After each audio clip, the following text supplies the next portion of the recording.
नमस्कार।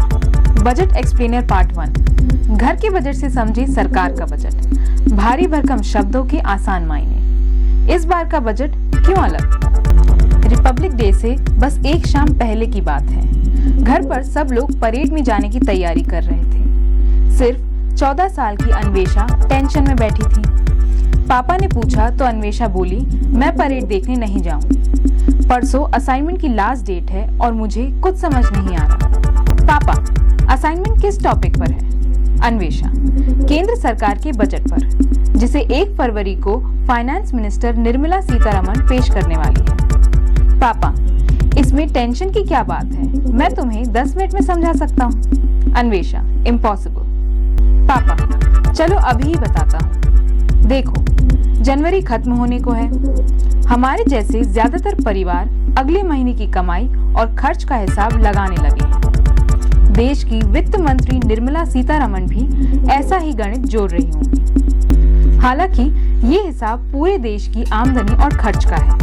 हर साल होने वाली इस कवायद को बजट कहते हैं। देश का बजट यानी देश की पूरे वित्तीय वर्ष का हिसाब किताब। वित्तीय वर्ष यानी 1 अप्रैल से लेकर अगले साल 31 मार्च तक के 12 महीने का समय। मतलब वित्त मंत्री ये वही खाता तैयार कर रही है कि देश को कहां-कहां से पैसा मिलेगा और सरकार कहां-कहां से उसे खर्च करेगी। सरकारी कागजों में इसे एनुअल फाइनेंशियल स्टेटमेंट कहते हैं। अन्वेषा, लेकिन हर तरह के हिसाब किताब का नाम बजट कैसे पड़ा? पापा, ये परंपरा ब्रिटेन की संसद से शुरू हुई थी।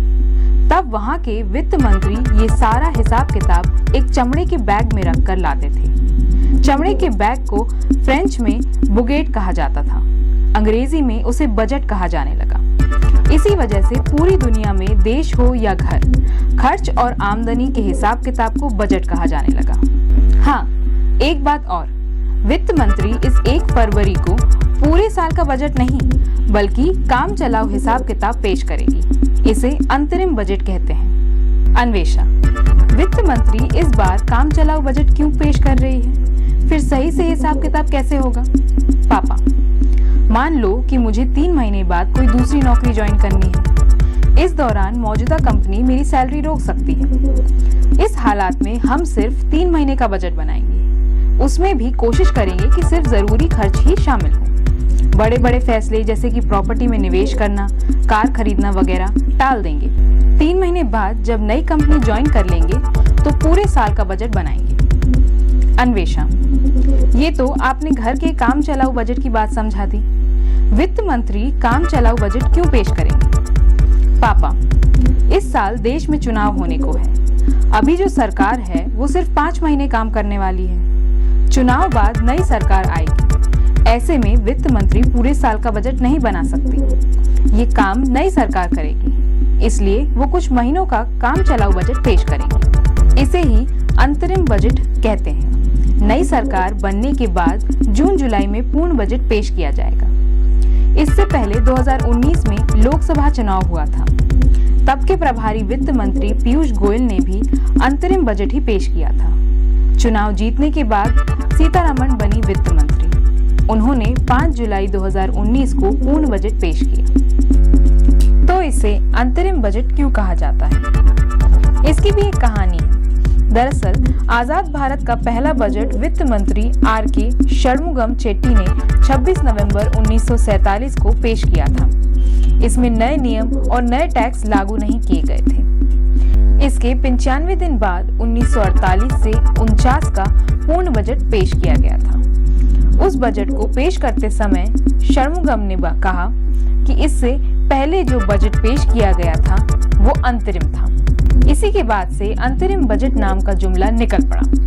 तब से कम समय के बजट के लिए पेश किए गए बजट को अंतरिम बजट कहा जाने लगा। भारत के संविधान में इसका अलग से कोई जिक्र नहीं है। संविधान में इस तरह के बजट को वोट ऑन अकाउंट कहते हैं। घर के काम चलाऊ बजट में हम कोई बड़ा फैसला नहीं लेते। तो क्या अंतरिम बजट में सरकार कोई बड़ा फैसला लेती है?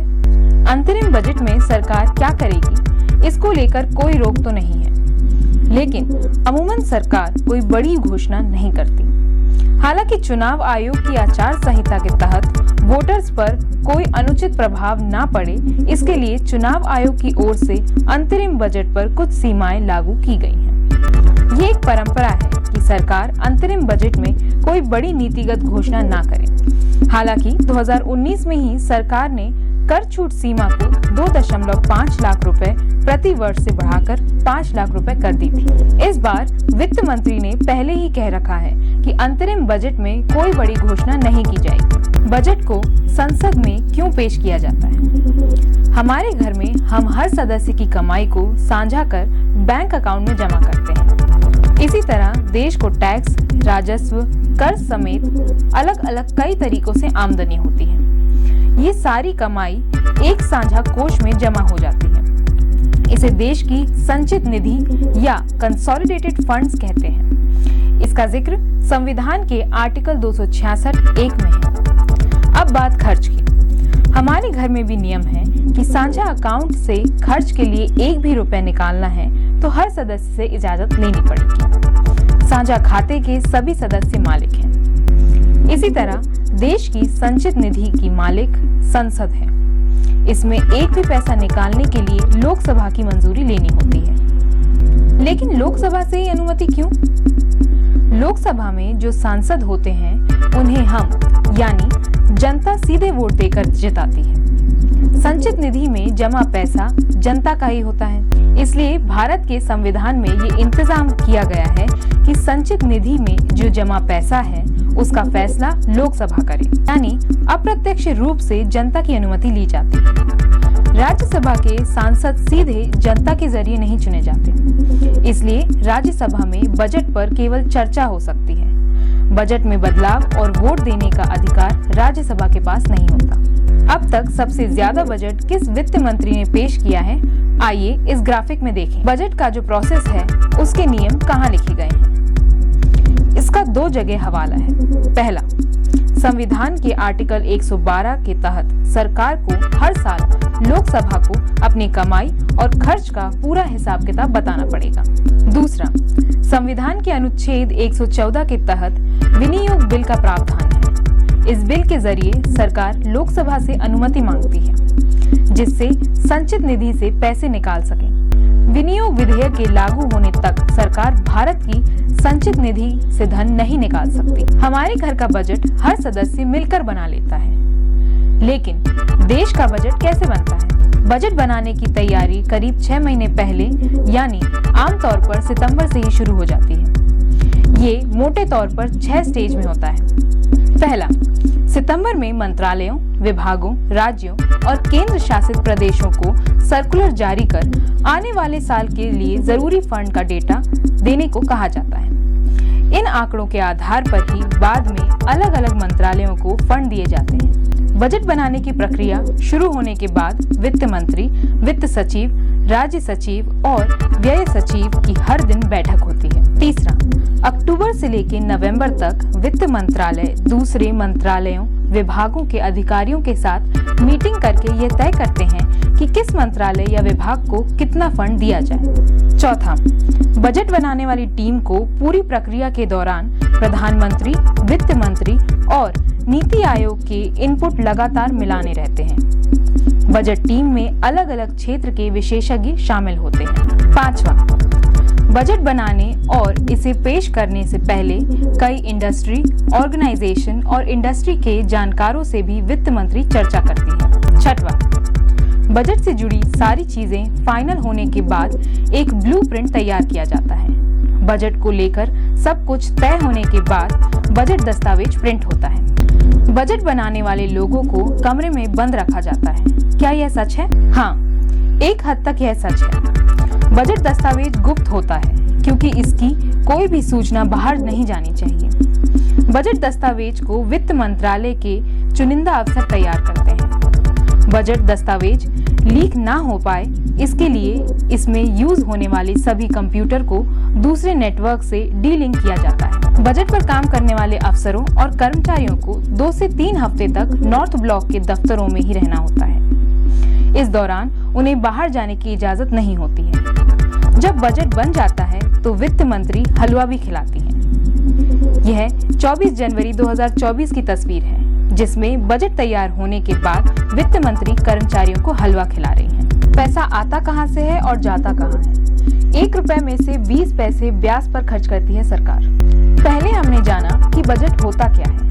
अब जानिए कि सरकार के पास खर्च करने के लिए पैसे कहां से आते हैं। सरकार के खजाने में हर 1 रुपए में से सबसे ज्यादा 34 पैसे कर्ज से आते हैं। वहीं ब्याज चुकाने पर सबसे ज्यादा 20 पैसे सरकार खर्च करती है।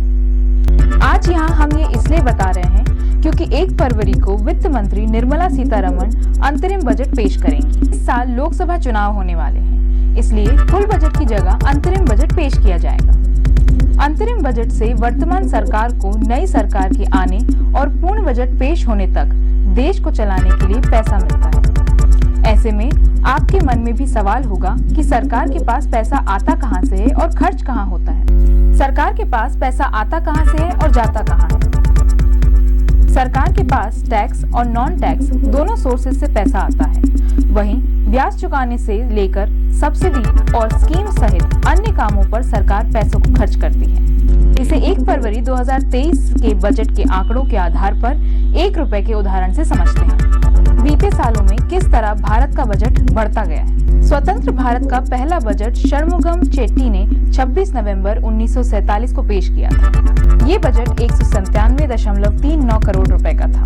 वहीं 2023 में जो बजट पेश किया गया था वो 45.3 लाख करोड़ रुपए का था। 1947 से लेकर अब तक में देश में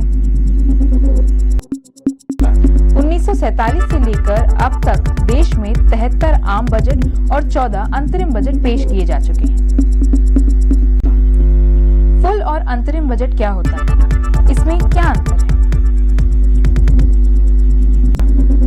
केंद्रीय बजट देश का सालाना फाइनेंशियल लेखा जोखा होता है। यूं कहें कि बजट किसी खास वर्ष के लिए सरकार की कमाई और खर्च का अनुमानित विवरण होता है। बजट के जरिए सरकार यह तय करने की प्रयास करती है कि आगामी वित्त वर्ष में वह अपनी कमाई की तुलना में किस हद तक खर्च कर सकती है। सरकार को हर वित्त वर्ष की शुरुआत में बजट पेश करना होता है। भारत में वित्त वर्ष का पीरियड 1 अप्रैल से 31 मार्च तक का होता है। वहीं अंतरिम बजट सरकार को आम चुनावों का फैसला होने और नई सरकार बनने के बाद फुल बजट की घोषणा करने तक देश को चलाने के लिए धन उपलब्ध कराता है। अंतरिम बजट शब्द आधिकारिक नहीं है। आधिकारिक तौर पर इसे वोट ऑन अकाउंट कहा जाता है। कर्ज का ब्याज चुकाने में जाता है 20% बजट। सरकार को कौन देता है कर्ज? पहले हमने जाना कि सरकार के पास पैसा कहां से आता है और जाता कहां है। अब हम जानेंगे कि आखिरकार सरकार को कर्ज देता कौन है। सरकार का कुल बजट अगर 100 रुपए है तो 20 रुपए तो सिर्फ कर्ज और उसके ब्याज चुकाने में जाता है। ये देश की कुल रक्षा बजट का 2.5 गुना, हेल्थ बजट का 10 गुना और एजुकेशन बजट का 7 गुना है। केंद्र सरकार पर 161 लाख करोड़ रुपए से ज्यादा का कर्ज है। केंद्र पर कर्ज देश की जीडीपी की तुलना में 60% से ज्यादा हो गया है। लेकिन क्या आपको पता है ये कर्ज आता कहां से है? सरकार तो सरकार है, फिर उसे कर्ज कौन और कैसे देता है? सरकार के कर्ज लेने के दर्जनों जरिए हैं। इसे 4 हिस्सों में बांट सकते हैं। पहला, देसी कर्ज। इसमें बीमा कंपनी, कॉर्पोरेट कंपनी, आरबीआई, अन्य दूसरे बैंक आते हैं। दूसरा, सार्वजनिक कर्ज, treasury bill, gold bond, small saving scheme आदि। तीसरा, विदेशी कर्ज, आईएमएफ, वर्ल्ड बैंक, अन्य अंतर्राष्ट्रीय बैंक। चौथा, अन्य कर्ज। ये परिस्थिति के मुताबिक अलग अलग तरीके के हो सकते हैं। मसलन 1990 में सरकार ने सोना गिरवी रखकर पैसा उठाया। भारत सरकार पर कुल कर्ज कितना है और बीते 20 सालों में कितना बढ़ा है? 20 मार्च 2023 को सांसद नागेश्वर राव ने सरकारी कर्ज के बारे में सवाल पूछा था। वित्त मंत्री निर्मला सीतारमण ने बताया कि 31 मार्च 2023 तक भारत सरकार पर 155 लाख करोड़ रुपए से ज्यादा का कर्ज है। सितंबर 2030 में भारत पर कर्ज 161 लाख करोड़ रुपए से ज्यादा हो गया है। इसका मतलब ये है कि 6 महीने में भारत सरकार पर करीब 5 लाख करोड़ रुपए यानी 4% कर्ज बढ़ा है। हालांकि बिजनेस स्टैंडर्ड की रिपोर्ट के मुताबिक सितंबर 2023 में देश पर कुल कर्ज 205 लाख करोड़ रुपए हो गया है। इसमें से भारत सरकार पर 161 लाख करोड़ रुपए है, जबकि राज्य सरकार पर 44 लाख करोड़ रुपए से ज्यादा का कर्ज है। 2004 में जब मनमोहन सिंह की सरकार बनी तो भारत सरकार पर कुल कर्ज 17 लाख करोड़ रुपए था। 2014 तक 3 गुना से ज्यादा बढ़कर यह 55 लाख करोड़ रुपए हो गया, जो सितंबर 2023 तक बढ़कर 161 लाख करोड़ रुपए हो गया है। इस हिसाब से देखें तो पिछले 9 साल में भारत सरकार पर 192% कर्ज बढ़ा है। इसमें केंद्र सरकार द्वारा लिए गए देश और विदेश के दोनों तरह के कर्ज शामिल हैं। भारत में हर आदमी पर कितना कर्ज है? सितंबर 2023 में देश पर कुल कर्ज 205 लाख करोड़ रुपए हो गया। इसमें केंद्र और राज्य सरकारों के कर्ज शामिल हैं। भारत की कुल आबादी 142 करोड़ मान लें तो आज के समय में हर भारतीय पर 1.4 लाख रुपए से ज्यादा का कर्ज है। विदेश से कर्ज लेने के मामले में केंद्र की यूपीए सरकार आगे है या एनडीए सरकार? 2005 से 2013 तक 9 साल में मनमोहन सरकार के दौरान विदेशी कर्ज 10 लाख करोड़ रुपए से 34.3 लाख करोड़ रुपए हो गया, यानी 240% कर्ज बढ़ गया।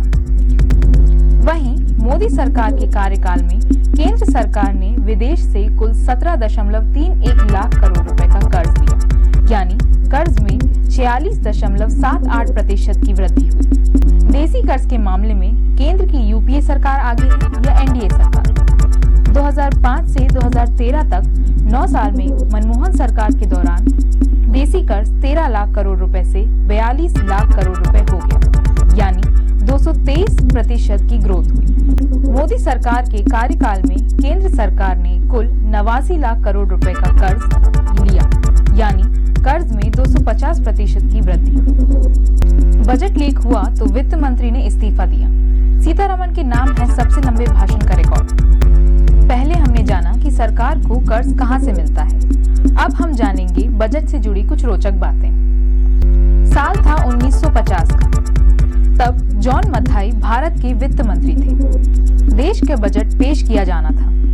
सभी तैयारियां लगभग पूरी हो चुकी थी। तभी बजट की लीक होने की खबर आ गई।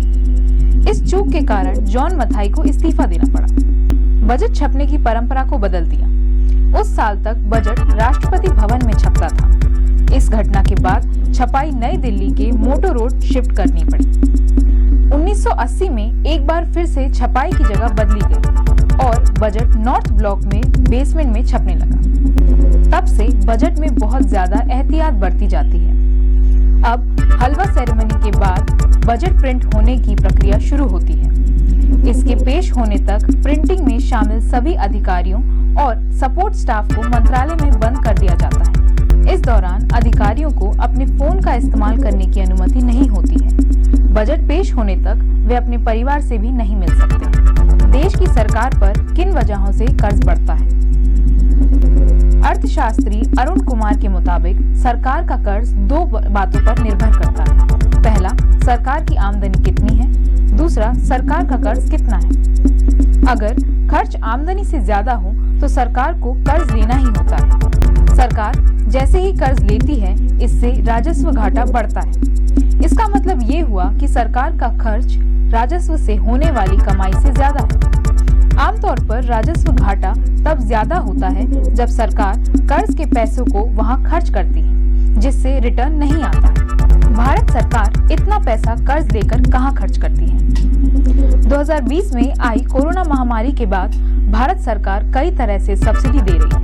जैसे पहला, 80 करोड़ लोगों को हर महीने मुफ्त अनाज। दूसरा, करीब 10 करोड़ महिलाओं को उज्ज्वल योजना के तहत मुफ्त गैस सिलेंडर। तीसरा, करीब 9 करोड़ किसानों को सालाना 6,000 रुपए। चौथा, पीएम आवास योजना के तहत 2 करोड़ लोगों को घर बनाने में आर्थिक सहायता। अर्थशास्त्री परमजॉय गुहा ठाकुरता के मुताबिक 2014 में सत्ता में आने के बाद मोदी सरकार ने कई फ्रीबीज योजनाओं की शुरुआत करी है। लोगों को मुफ्त में चीजें देने के लिए सरकार पैसा कर्ज पर लेती है। सब्सिडी, डिफेंस और इसी तरह के दूसरे सरकारी खर्चों की वजह से देश का वित्तीय घाटा बढ़ता है। फ्रीबीज योजनाओं के मामले में बीजेपी की तरह ही राज्यों में कांग्रेस की सरकारों ने भी कई योजनाएं लागू की, जैसे राजस्थान में इंदिरा गांधी फ्री मोबाइल योजना, फ्री स्कूटी योजना, फ्री राशन योजना आदि। देश पर कर्ज और महंगाई के बीच का क्या रिलेशन है? इस मामले में केयर रेटिंग एजेंसी के मुख्य अर्थशास्त्री मदन सबनवीस के मुताबिक देश पर कर्ज बढ़ने का महंगाई से कोई सीधा संबंध नहीं है। सरकार कर्ज के पैसे को आय बढ़ाने के लिए इस्तेमाल करती है। कर्ज का पैसा जब बाजार में आता है तो इससे सरकार का रेवेन्यू बढ़ता है।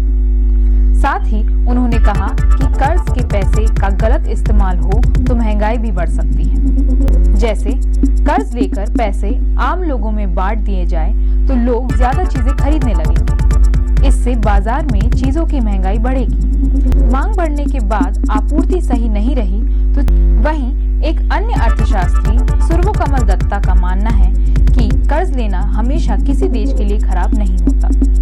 भारत की इकोनॉमी 3 ट्रिलियन से ज्यादा की हो गई है। इस हिसाब से देखें तो 155 लाख करोड़ का कर्ज ज्यादा नहीं है। ये पैसा सरकार वंदे भारत जैसी ट्रेन चलाने, रोड और एयरपोर्ट बनाने में खर्च करती है, जो देश के विकास के लिए जरूरी है। दुनिया में सबसे ज्यादा कर्ज लेने वाले देश कौन है?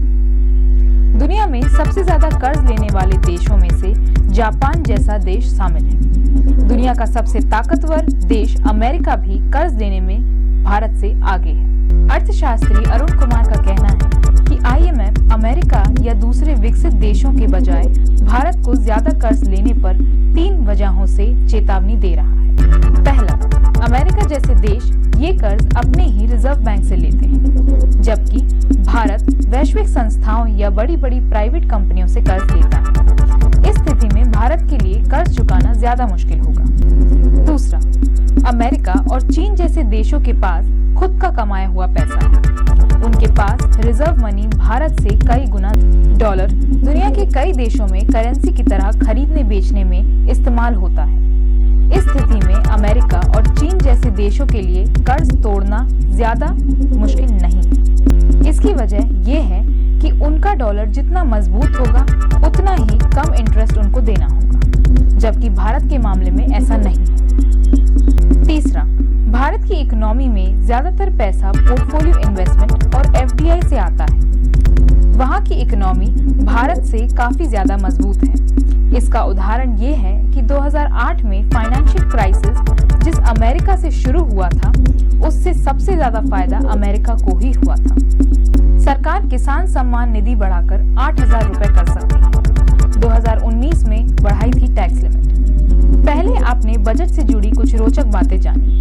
अब जानिए कि इस बार अंतरिम बजट में क्या बड़ी घोषणाएं हो सकती हैं। बीते 3 अंतरिम बजट में घोषणाओं का ट्रेंड क्या रहा, ये भी बताएंगे। साल था 2019 और लोकसभा चुनाव होने थे। इससे पहले फरवरी में बजट पेश किया जाना था। चुनाव से पहले पेश किए जाने वाले बजट को अंतरिम बजट कहते हैं। आमतौर पर इससे कुछ खास घोषणाएं होने की उम्मीद नहीं रहती, लेकिन 2019 में ऐसा नहीं हुआ।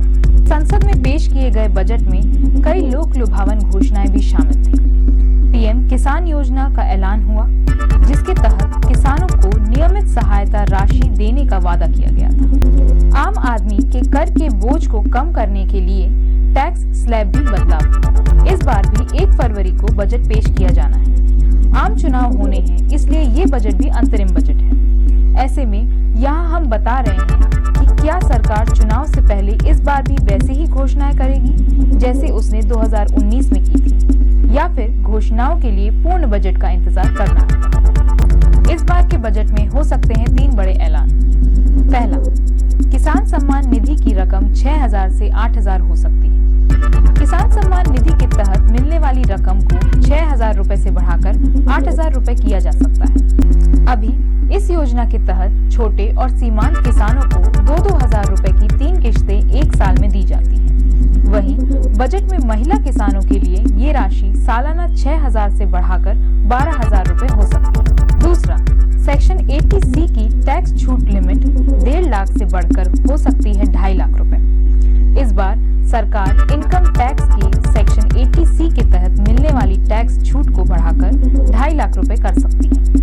यानी आप टैक्स बचाने के लिए 2.5 लाख रुपए तक का निवेश कर सकेंगे। इनकम टैक्स के सेक्शन 80C के तहत EPF, PPF, equity linked saving scheme, Sukanya Samriddhi Yojana, national saving certificate, 5 साल की FD, नेशनल पेंशन स्कीम और सीनियर सिटीजन सेविंग स्कीम आती है।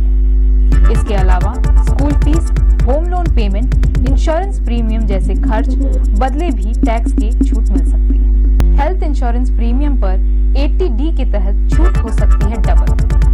सेक्शन 80D के तहत हेल्थ इंश्योरेंस के लिए चुकाए गए प्रीमियम पर टैक्स छूट को बढ़ाकर 2 गुना किया जा सकता है। अभी 80D के तहत पति पत्नी और बच्चों के हेल्थ इंश्योरेंस के लिए चुकाए गए सालाना 25,000 रुपए तक के प्रीमियम पर ही टैक्स छूट मिलती है। ये बढ़ाकर 50,000 हो सकती है। अब बीते 3 अंतरिम बजट में क्या घोषणाएं की गईं, उन्हें जान लेते हैं। वित्त मंत्री कह चुके हैं कि बड़ी घोषणाएं ना होने की बात है। जैसा कि हम बता चुके हैं कि लोकसभा चुनाव में कुछ महीने पहले अंतरिम बजट पेश किया गया। ऐसे में अंतरिम बजट को वोटर्स को आकर्षित करने के टूल के रूप में भी देखा जाता है। 1 फरवरी 2019 को तत्कालीन वित्त मंत्री पीयूष गोयल द्वारा संसद में पेश किए गए 2019 के अंतरिम बजट में कई घोषणाएं शामिल थीं। हालांकि 2014 में अंतरिम बजट में ऐसा कुछ भी देखा नहीं गया। इस बार वित्त मंत्री निर्मला सीतारमण पहले ही स्पष्ट कर चुकी हैं कि 1 फरवरी 2024 को पेश किए जाने वाले अंतरिम बजट में कोई बड़ी घोषणा नहीं होगी। यह सिर्फ लेखानुदान होगा और सरकारी खर्चों को पूरा करने के लिए होगा। ऐसे में इसमें कोई भी बड़ी घोषणाओं की उम्मीद नहीं दिख रही। वित्त मंत्रालय ने IMF रिपोर्ट पर असहमति जताई। कहा 2028 तक देश पर GDP का 100% कर्ज का अनुमान गलत, 2002 की तुलना में कर्ज कम। अंतर्राष्ट्रीय मुद्रा कोष यानी IMF ने शुक्रवार को भारत की आर्थिक स्थिति की समीक्षा करते हुए एक रिपोर्ट जारी की। इसके मुताबिक भारत पर लगातार कर्ज बढ़ता जा रहा है। रिपोर्ट में कहा गया, सरकार इसी रफ्तार से उधार लेती रही तो 2028 तक देश पर GDP का 100% कर्ज हो सकता है। ऐसा हुआ तो कर्ज चुकाना मुश्किल हो जाएगा। हालांकि वित्त मंत्रालय ने IMF की रिपोर्ट पर असहमति जताई। शुक्रवार को वित्त मंत्रालय ने बयान जारी करते हुए कहा, IMF का भारत पर 100% कर्ज का अनुमान गलत है। मौजूदा कर्ज भारतीय रुपए में है, इसलिए कोई समस्या नहीं है। 2022 से 23 में कर्जा घटकर 81% हो गए। मंत्रालय ने भारतीय अधिकारियों के साथ एनुअल आर्टिकल 6 परामर्श के बाद IMF रिपोर्ट का खंडन किया। इसके अलावा मंत्रालय ने कहा कि सरकारी कर्जा राज्य और केंद्र दोनों सहित वित्त वर्ष 2020 से 21 में लगभग 88% से घटकर 2022 से 23 में लगभग 81% हो गया। यह कर्ज अभी भी 2002 की तुलना में कम है। भारत सरकार पर कुल कर्ज कितना है और बीते 9 साल में कितना बढ़ा है? बिजनेस स्टैंडर्ड ने अपनी रिपोर्ट में दावा किया है कि सितंबर 2023 में देश पर कुल कर्ज 205 लाख करोड़ रुपए हो गया है। इसमें से भारत सरकार पर 161 लाख करोड़ रुपए, जबकि राज्य सरकारों पर 44 लाख करोड़ रुपए से ज्यादा का कर्ज है। 2014 में केंद्र सरकार पर कुल कर्ज 55 लाख करोड़ रुपए था, जो सितंबर 2023 तक बढ़कर 161 लाख करोड़ रुपए हो गया है। इस हिसाब से देखें तो पिछले 9 साल में भारत सरकार पर 192% कर्ज बढ़ा है। इसमें देश और विदेश दोनों तरह के कर्ज शामिल हैं। इसी तरह अब अगर विदेशी कर्ज की बात करें तो 2014 से 15 में भारत पर विदेशी कर्ज 31 लाख करोड़ रुपए था। 2023 में भारत पर विदेशी कर्ज बढ़कर 50 लाख करोड़ रुपए से ज्यादा हो गया है। भारत में हर आदमी पर 9 साल में कितना कर्ज रुपए बढ़ा है? सितंबर 2023 में देश पर कुल कर्ज 205 लाख करोड़ रुपए हो गया है। इसमें केंद्र और राज्य सरकारों के कर्ज शामिल हैं। भारत की कुल आबादी 142 करोड़ मान लें तो आज के समय में हर भारतीय पर 1.4 लाख रुपए से ज्यादा का कर्ज है। 2004 में भारत सरकार पर कितना कर्ज था और साल दर साल ये कैसे बढ़ा है? 2004 में जब मनमोहन सिंह की सरकार बनी तो भारत सरकार पर कुल कर्ज 17 लाख करोड़ रुपए था। 2014 तक 3 गुना से ज्यादा बढ़कर ये 55 लाख करोड़ रुपए हो गया। इस समय भारत सरकार पर कुल कर्ज 161 लाख करोड़ रुपए है। 9 साल में विदेश से कर्ज लेने के मामले में केंद्र की यूपीए सरकार या एनडीए सरकार आगे है। 2014 के बाद अब तक केंद्र सरकार ने विदेश से कुल 19 लाख करोड़ रुपए का कर्ज लिया है, जबकि 2005 से 2013 तक 9 साल में यूपीए सरकार ने करीब 21 लाख करोड़ रुपए विदेशी कर्ज लिया। 2005 में देश पर विदेशी कर्ज 10 लाख करोड़ रुपए था, जो 2013 में बढ़कर 31 लाख करोड़ हुआ। यानी यूपीए के समय केंद्र सरकार पर 9 साल में 21 लाख करोड़ रुपए विदेशी कर्ज बढ़ा। किसी देश की सरकार पर किन वजहों से कर्ज बढ़ता है? अर्थशास्त्री अरुण कुमार ने एक इंटरव्यू में बताया कि सरकार का कर्ज 2 बातों पर निर्भर करता है। पहला, सरकार की आमदनी कितनी है, दूसरा, सरकार का खर्च कितना है। अगर खर्चा आमदनी से ज्यादा हो तो सरकार को कर्ज लेना ही होता है। सरकार जैसे ही कर्ज लेती है, इससे राजस्व घाटा बढ़ता है। इसका मतलब ये हुआ कि सरकार का खर्च राजस्व से होने वाली कमाई से ज्यादा है। आमतौर पर राजस्व घाटा तब ज्यादा होता है जब सरकार कर्ज के पैसों को वहां खर्च करती है जिससे रिटर्न नहीं आता है। आईएमएफ ने भारत को स्टार परफॉर्मर बताया। कहा, ग्लोबल ग्रोथ में 16% से अधिक योगदान दे सकता है देश।